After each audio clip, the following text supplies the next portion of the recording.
Alors ici, j'ai créé un nouveau projet vide et un nouveau projet réactif. Ils sont ici, donc le vide que j'ai appelé non réactif et le réactif qui est là.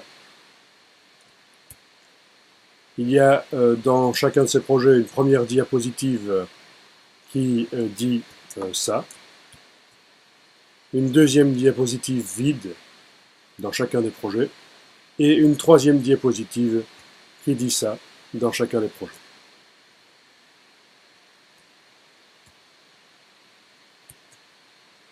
Je m'intéresse aux diapositives vides dans chacun de ces projets non réactifs et réactifs. Et je vais aller chercher ici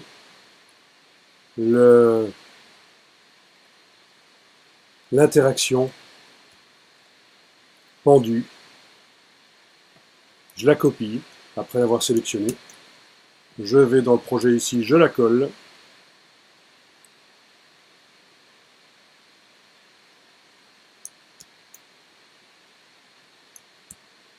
Voilà, dans l'autre projet aussi. Donc dans le non réactif et dans le réactif, j'ai le même projet.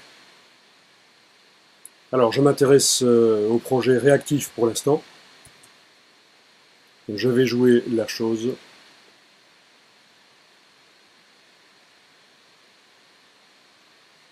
Start. Voilà.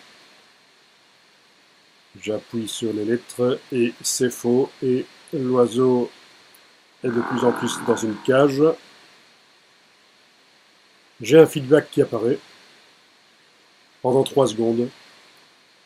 Et puis, plus de possibilité de passer à la slide suivante. Donc, comment faire? Eh bien, les feedbacks ici,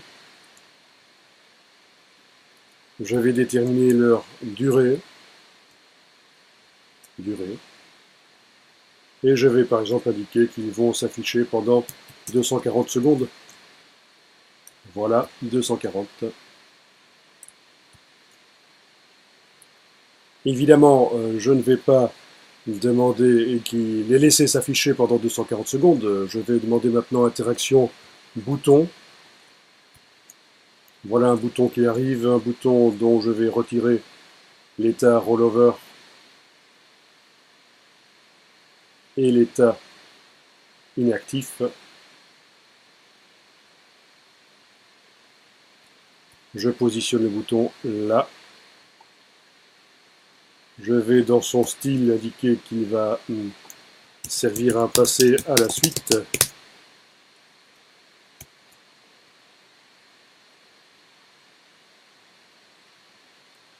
Au niveau de ces actions, ben c'est déjà réglé. Aller à la diapositive suivante. Je teste.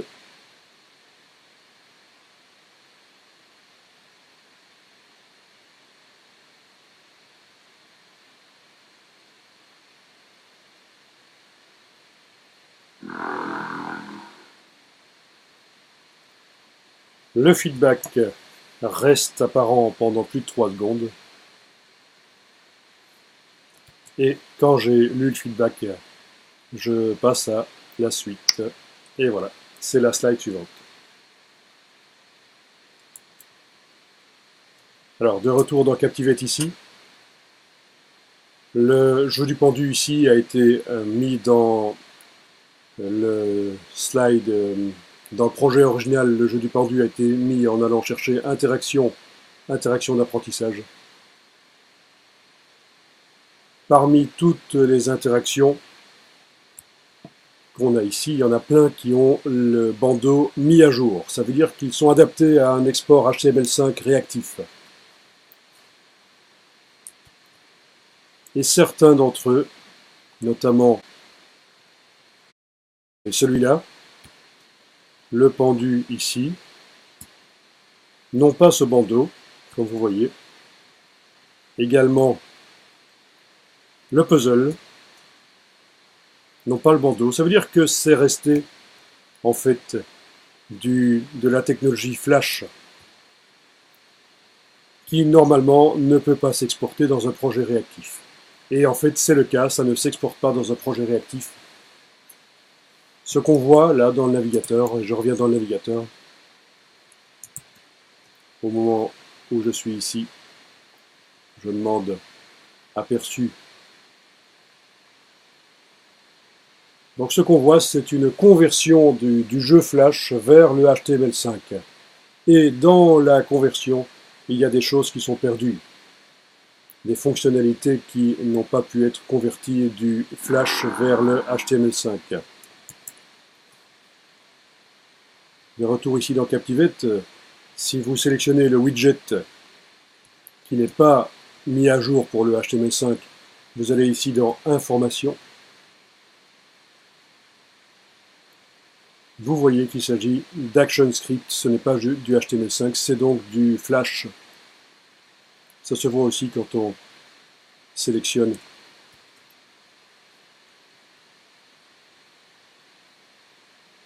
Une infobulle indique parfois, oui, pas quand on sélectionne, mais quand on survole l'objet qui n'est pas sélectionné.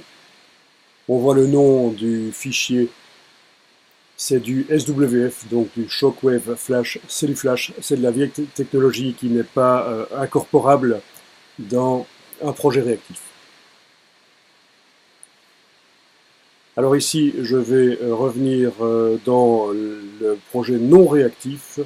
Tant que j'y suis, je vais sélectionner le bouton passer à la suite et aller le coller ici dans le projet non réactif. Voilà.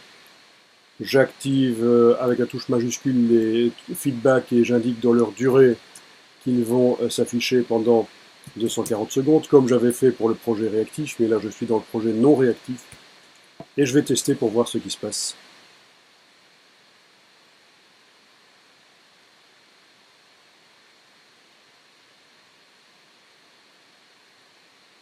Je vais faire un aperçu dans le navigateur.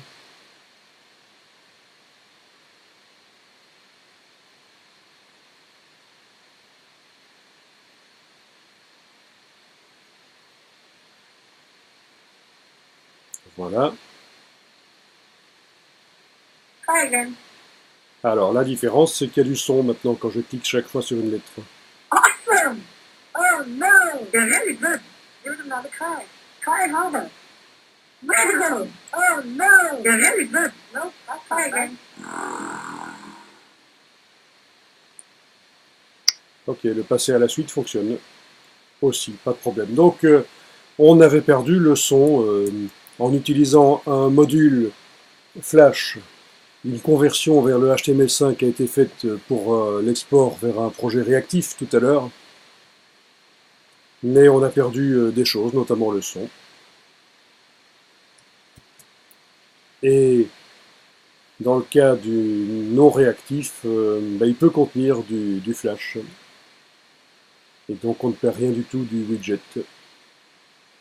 Donc l'idéal est d'utiliser des widgets, des interactions d'apprentissage qui sont mises à jour pour le HTML5 si vous faites un projet réactif.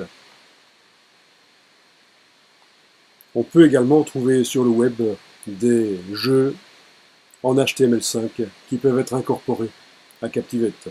On n'est pas limité à ce qui est proposé ici.